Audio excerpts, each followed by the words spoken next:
Nobody expected anything of value to be inside. The storage unit had been abandoned for almost 3 years. The heavy, industrial-grade door was coated in a thick layer of industrial rust, and the air around it felt heavy, as if the space itself were holding its breath. Dust covered every corner, thick and gray like a winter blanket, and the circular lock looked as though it hadn't felt the turn of a key in decades. Most people at the auction walked past Unit 214 without even stopping to glance twice. They were professionals, hunters looking for high-end tools, vintage electronics, or easy-to-flip inventory. They saw old, water-damaged boxes. They saw broken, cheap furniture. They saw, quite literally, someone else's forgotten life. A burden, not an opportunity. But one man saw something different. His name was Daniel Carter. On a biting cold Saturday morning, with only $100 in his pocket, the exact amount he'd scraped together from extra shifts at the delivery depot, he made a decision that every seasoned bidder in the room thought was absolutely reckless. He bought the unit. The whispers started immediately. People laughed. Some offered patronizing smirks, and one man, a regular at these auctions, chuckled and said, "Congratulations, kid. You just paid $100 for someone else's trash." Daniel laughed along, but it felt hollow.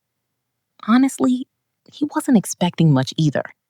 He hoped for a few decent tools or perhaps a solid piece of wood furniture he could clean up and sell online to cover his car repair bills. He was looking for a break, a small win in a year that had been defined by heavy losses. But he had no idea that behind that decaying metal door, there was a narrative that had been waiting patiently for years to be unearthed. It was a story about the endurance of love, the crushing weight of regret, and the way a family can be fragmented by time and silence. Most importantly, it was a discovery that would fundamentally alter the way Daniel viewed the strangers he passed on the street every single day. Before we dive into the depths of what Daniel found, please take a moment to like this video and subscribe to the channel. Every week, we curate and share deeply emotional stories about ordinary people, unexpected turning points, and the incredible, life-altering things that happen when someone chooses to look a little closer at the world around them. Your support helps us keep these stories alive. Now, let's begin. Daniel was 36 years old, and he felt every single year of it. He wasn't rich, he wasn't famous, and he was certainly no hero. He lived a life of quiet repetition, a small, drafty apartment, a demanding job as a delivery driver, and a bank account that always seemed to hover just above the red line. For years, he had harbored a secret dream of starting his own small business, a workshop for custom woodwork, but it remained just that, a dream. After a brutal year of rising costs and constant mechanical issues with his car, that dream felt like a distant shore he would never reach. One Thursday evening, while doom-scrolling through local classifieds to distract himself from the mounting utility bills, a banner ad for a storage facility auction caught his eye. It was happening that Saturday. He had watched plenty of storage hunter videos online. He knew the drill. You win, you clean, you profit. It was a gamble, but it felt like a needed distraction. When he arrived at the facility, the air was crisp, and the 20 or so other bidders were already circling like sharks, flashlights in hand, notebooks ready to jot down potential profit margins. Daniel was the outlier. He was there to feel something other than the crushing weight of a daily routine. The auctioneer, a man with a booming voice and a bored expression, walked the group from unit to unit. The first contained nothing but broken bicycles. The second was packed with piles of musty, moth-eaten clothing that smelled like despair.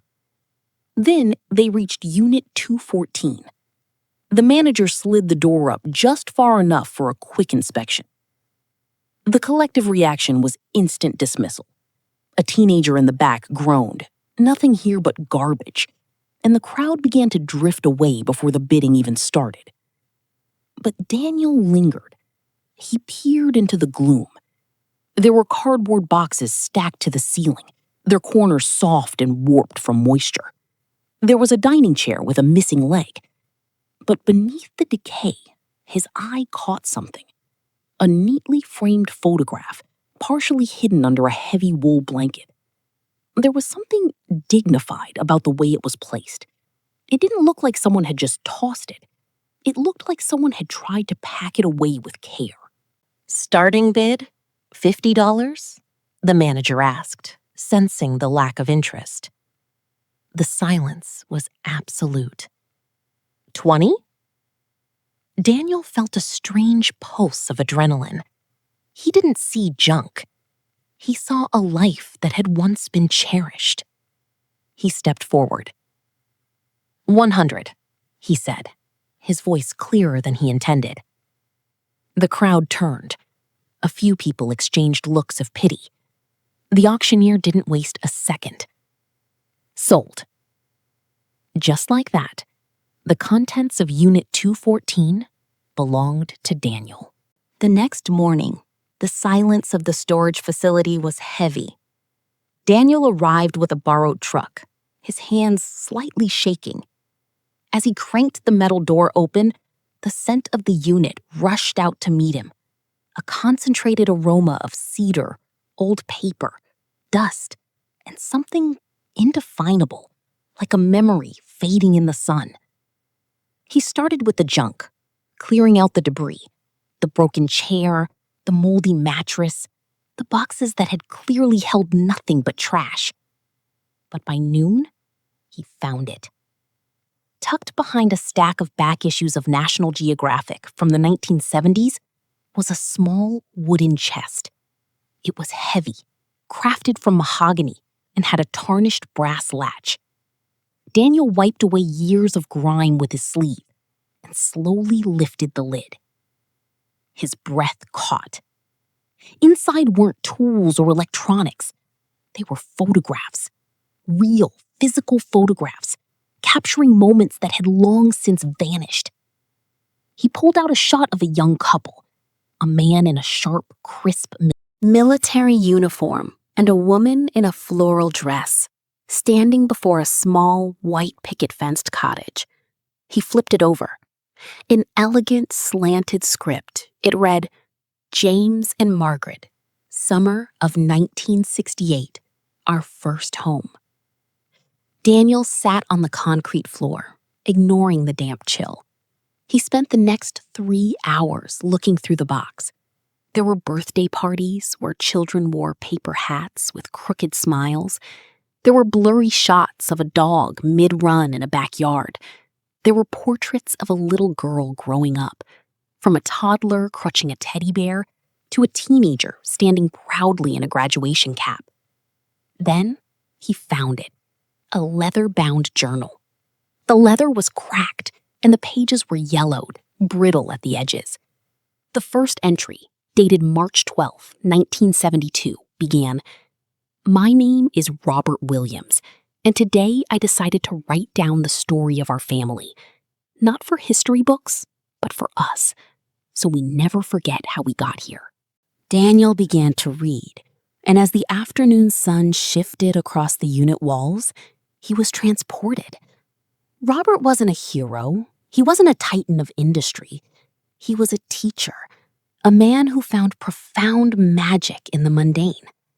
He wrote about the agony of watching his daughter Emily grow up too fast. He wrote about the simple beauty of coffee on a Sunday morning with his wife. One passage hit Daniel like a physical blow. People always chase the horizon, thinking that if they just work harder or get that promotion, they'll finally reach happiness. But today, watching Emily read her first book, I realized the horizon is a lie. Happiness isn't a destination. It's the air we breathe while we're sitting at the kitchen table. I have everything I could ever need right here. Daniel closed the journal, his chest tight. He had spent his whole life chasing that horizon, convinced he was a failure because he hadn't made it yet. He had been so busy looking forward that he hadn't noticed he was standing in the middle of a life. If you're feeling the weight of this story, please take a second to hit that like button and subscribe. We share stories like this every week, tales of hidden treasures, second chances, and the quiet, emotional moments that remind us all what it means to be human. Now, let's continue with Daniel's journey. Over the following week, the storage unit became Daniel's sanctuary. He found himself rushing there after his shift, eager to continue the story of the Williams family. He wasn't just clearing a unit anymore, he was an archivist of a life. He learned that Robert had been a pillar of his local community, a man who stayed in the same teaching position for nearly 4 decades. But as he read further into the journal, the tone began to shift. The entries became sporadic, thinner.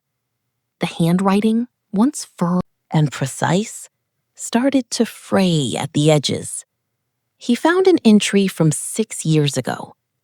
Today, Emily called. She sounded so tired. I know she's trying to build her own life in the city, and I'm proud of her ambition. But God, I wish she had 5 minutes to spare. She doesn't understand that time isn't a resource. It's a debt that eventually comes due. Daniel's heart sank. It was the classic tragedy of time, the disconnect between a child moving forward and a parent standing still, waiting for a signal. Then, tucked deep inside the back cover of the journal, he found an envelope. It wasn't addressed, but inside was a letter. It was the last thing Robert ever wrote. Dear Emily, if you are reading this, it means I was unable to give this to you myself. I want you to know something. I was never disappointed in you. I know life took you in a different direction. I know we didn't always understand each other. But I want you to know that my love wasn't a contract. It was a constant. Your mother and I kept every single one of these mementos because they weren't just objects. They were the proof that we existed, that we loved, and that we were once a family.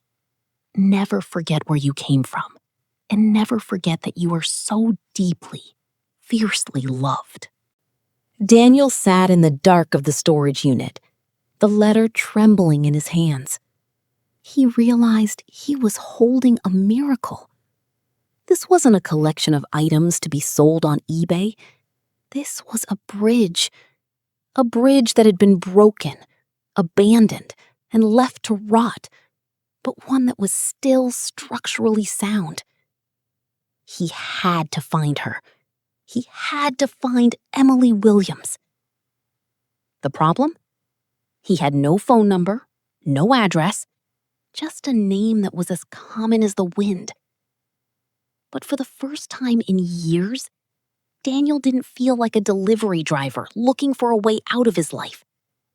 He felt like a man on a mission. Finding Emily was a challenge that consumed his nights. He wasn't a tech expert, but he was persistent. He scoured social media, searching every variation of Emily Williams. He joined alumni groups from the school where Robert had taught. He spent hours in digital libraries looking at old retirement announcements. It took weeks of dead ends. Many of the Emily Williams profiles he found were clearly not the woman in the photos. He started to feel foolish. Had he created a fairy tale where there was only silence? Then, he found an obscure article from a local newspaper tucked away in an online archive detailing the retirement party of a local hero, Robert Williams. In the last paragraph, it mentioned his daughter, Emily, who had relocated to a state 2,000 miles away to pursue a career in educational administration. Daniel's pulse quickened. He cross-referenced the state, the profession, and the dates. He found a professional profile for an Emily Williams, a dean at a university in that same state. The age looked right. The face in the profile picture, though older, had the same soft, inquisitive eyes as the little girl in the graduation photos. His hands sweated as he composed the message. He didn't want to sound like a scammer or a stalker. He kept it brief. My name is Daniel Carter. I recently purchased an abandoned storage unit that belonged to your father, Robert Williams. I found his journal, your photos, and a letter meant for you. Please, I would like to return these to you. He sent it. Then he waited. 48 hours passed. No reply. Daniel felt a pit of anxiety in his stomach. He had spent so much energy on this, and if she ignored him, he didn't know how he would let go. Then, on the third day, his phone buzzed. An unknown number. Daniel? A woman's voice, hesitant, guarded. Yes? Emily? There was a catch in her throat, a sound of someone trying not to break. Is it really his things? My father's? I have the photos, the journal, the letters, Daniel replied softly. I have everything. For a long time, there was only the sound of her jagged breathing. Then, she let out a sob. Not a dramatic one, but a quiet, fragile sound of someone who had been holding their breath for years. I thought it was all gone. I thought I had lost him twice. The following weekend, Emily flew in. When she arrived at the storage facility, the rain was coming down in sheets, blurring the world into a gray smudge. Daniel watched her step out of her rental car. She looked weary, the weight of the years clearly etched into her posture. When she stepped into the unit, she stopped dead. She didn't look at Daniel. She looked at the boxes. She moved toward them like someone approaching a shrine. She picked up the wooden chest, running her fingers over the latch. This was on his desk, she whispered. I used to hide my secrets in this when I was a child. She spent hours going through the boxes. She laughed at photos she'd forgotten existed, and she wept over the journal. But when she finally found the letter, the one Daniel had read a dozen times, she completely collapsed, sinking into the chair Daniel had dragged over for her. She read it in silence. When she looked up, her face was wet with tears, but her expression had changed. The tension, the regret, the self-imposed guilt of leaving her father, it was all softening. I spent years thinking he was disappointed in me, she told Daniel, her voice trembling. I thought my leaving to pursue my career was a betrayal. I thought he stayed in that house resentful. Daniel sat across from her. The letter says otherwise, Emily. He was proud of you. He just didn't know how to bridge the gap while he was still here. I was so busy growing up, she said, shaking her head, that I forgot he was growing old. I thought I had time. There's always more time. Until suddenly, there isn't. It was a profound moment of connection. Daniel realized that he had not just saved a family's memories. He had helped Emily reclaim her own history. He had helped her realize that love isn't defined by the presence of a person, but by the legacy they leave behind. If this story is resonating with you, if it's making you think of someone you haven't called in a while, please take a moment to like this video and subscribe. We believe in the power of stories to mend connections, and we'd love for you to be part of our community. As they were preparing to load the belongings into Emily's car, Daniel pointed to a larger, sturdier box tucked in the very back of the unit. It was the only one they hadn't opened yet. It was marked with a single word in her father's handwriting: Emily. She didn't remember it. When they opened it, they found no dust, no decay. It was neatly organized.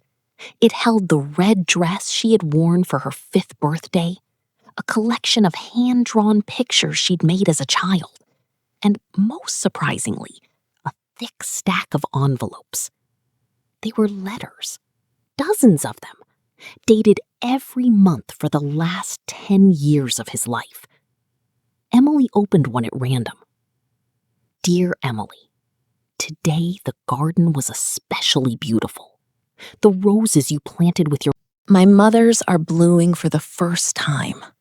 I wish you could see them. I wish I could hear how your work is going. I'm so proud of you. Always. They were letters her father had written, but never sent. He had written them to vent, to stay connected, to process his loneliness.